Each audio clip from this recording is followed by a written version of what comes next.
শবে বরাত সম্পর্কে পবিত্র কোরআনুল কারিমে কোথাও কোনো আলোচনা করা হয়নি।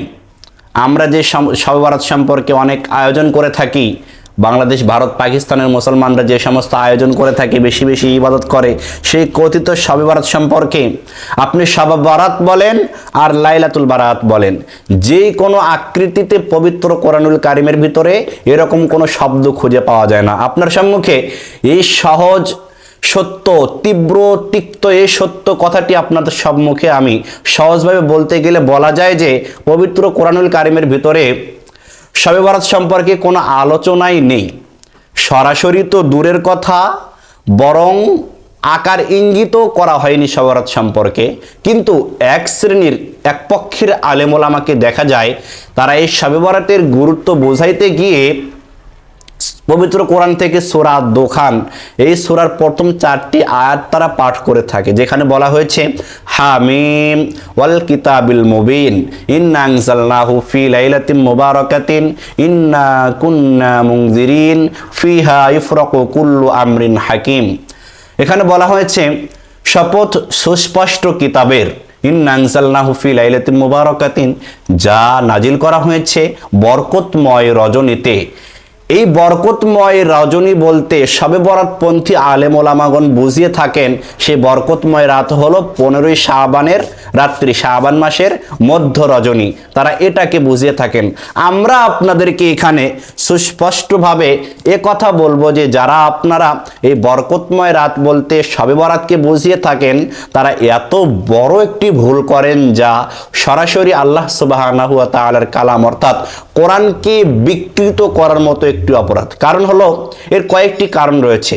এক, পবিত্র কোরআনের সূরা দোখানের উক্ত আয়াতের তাফসির বা ব্যাখ্যা করা হয় পবিত্র কোরআনের অন্য একটি সূরা, সূরা আল কদর দ্বারা। সেখানে আল্লাহ সুবহানাহু ওয়া তাআলা বলছেন ইন্না আনজালনাহু ফি লাইলাতিল কদর, নিশ্চয় আমি আল্লাহ সুবহানাহু ওয়া তাআলা এটা মহিমান্বিত লাইলাতুল কদরের রাত্রিতে অবতীর্ণ করেছি। ওয়ামা আদরাকা মা লাইলাতুল কদর, হে নবী আপনি কি জানেন কি সেই লাইলাতুল কদর? এ রাত সম্পর্কে কি আপনার অবগতিতে কিছু রয়েছে?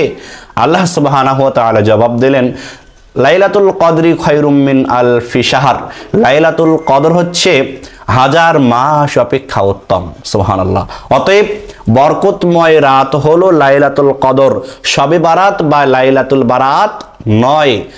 অতএব সূরা দোখানের উক্ত আয়াতের ব্যাখ্যা হলো সূরাতুল কদর। 2, এই সূরা দোখানের লাইলাতুল মুবারাকার অর্থ যদি আপনি শবে বরাত ধরেন, তাহলে এর অর্থ দাঁড়ায় যে পবিত্র কোরআন আল্লাহ সুবহানাহু ওয়া তাআলা নাজিল করেছেন শবে বরাত অর্থাৎ 15ই শাবানের রাত্রিতে, নাউজুবিল্লাহ।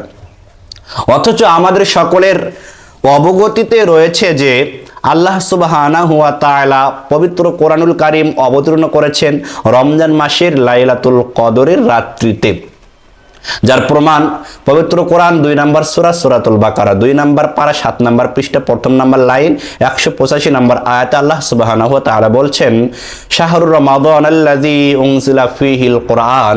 আল্লাহ সুবহানাহু ওয়া তাআলা বলছেন যে রমজান মাস এমন একটি মাস যে মাসে নাজিল করা হয়েছে পবিত্র আল কোরআন। প্রদর্শক শ্রোতা, অধিকাংশ মুফাসসিরে কেরামের অভিমত হচ্ছে বরকতময় রাত বলতে যে রাতকে বোঝানো হয়েছে সেই রাতটি হলো লাইলাতুল কদর, শবে বরাত বা লাইলাতুল বারাত নয়।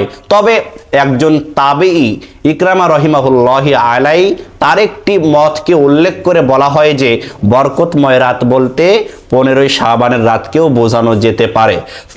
তবে তিনি যদি এমন কোনো কথা বলে থাকেন তাহলে অবশ্যই এটি তার মন গড়া একটি ধারণা বা অভিব্যক্তি, যা সরাসরি কোরআন ও হাদিসের বিরোধী হওয়ার কারণে পরিত্যাজ্য, গ্রহণযোগ্য হবে না, আমলিয়াতি না। আপনি যদি বরকতময় রাত দ্বারা উদ্দেশ্য মনে করেন শবে বরাত, তাহলে শবে কদর অর্থ নেওয়া যাবে না। 4, উক্ত আয়াতের বরকতময় রাতের ব্যাখ্যা হলো শবে কদর, শবে বরাত ব্যাখ্যা করা হলো মন গড়া তাফসির বীর রায়। আর যদি লাইলাতুল কদর অর্থ করা হয়, ব্যাখ্যা করা হয়, তাহলে এটা হচ্ছে কোরআন ও সহিহ হাদিস সম্মত ব্যাখ্যা বা তাফসির। আর আপনাদের সকলের অবগতিতে রয়েছে যে যেখানে সরাসরি কোরআন ও সহিহ হাদিস সম্মত ব্যাখ্যা বা তাফসির রয়েছে, সেখানে অপব্যাখ্যা, মন গড়া ব্যাখ্যা বা তাফসির বীর রায় গ্রহণ করার কোনো সুযোগ নেই। প্রিয় দর্শক শ্রোতা, সূরা দুখানের 4 নম্বর আয়াত আর সূরা কদরের 4 নম্বর আয়াত একখানে মিলিয়ে দেখলে দেখা যায় যে আমাদের সম্মুখে স্পষ্ট হয়ে যায় যে বরকতময় রাত বলতে বোঝানো হয়েছে লাইলাতুল কদর, শবে কদর বা লাইলাতুল বারাত নয় বা শবে বারাত নয়। সাহাবী আব্দুল্লাহ ইবনে আব্বাস রাদিয়াল্লাহু তাআলা আনহু, ইবনে কাসির, কুরতুবী প্রমুখ মুফাসসির কেরাম এ কথাই তারা জোর দিয়ে বলেছেন এবং বরকতময় রাতের অর্থ শবে বরাত ন্যায়কে তারা প্রত্যাখ্যান করেছেন। তাহলে আমরা পবিত্র কোরআনুল কারীম থেকে স্পষ্টভাবে জানতে পারলাম যে শবে বরাত সম্পর্কে কোরআনে কোনো আলোচনা করা হয়নি, অর্থাৎ শবে বরাত শব্দটি পবিত্র কোরআনে কোথাও নেই। আচ্ছা, কোরআনে নেই, এবার কি হাদিসেও খুঁজে পাওয়া যাবে না? হাদিসের এতগুলি কিতাব, এর মধ্যে কি শবে বরাত সম্পর্কে কোথাও আলোচনা নেই? জি হ্যাঁ, আপনি সত্য ধরেছেন। কোরআনে যেরকম শবে বরাত সম্পর্কে কোনো আলোচনা নেই, হাদিসের কিতাবগুলিতেও শবে বরাত নামের কোনো রাত খুঁজে আপনি পাবেন না।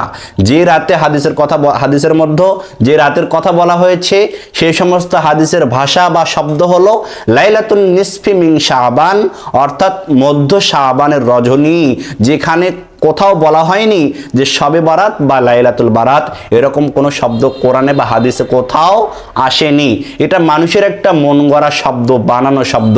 ভাবতে অবাক লাগে, ইসলামের নামে একটি প্রথা শত শত বছর পালন করা হচ্ছে, অথচ এর আলোচনা পবিত্র কোরআনে কোথাও নেই, হাদিসের কিতাবগুলিতে কোথাও নেই। আচ্ছা, হাদিসও বাদ দিলাম, কোরআনও বাদ দিলাম, সহিহ হাদিস, কোরআন সবকিছুই বাদ দিলাম।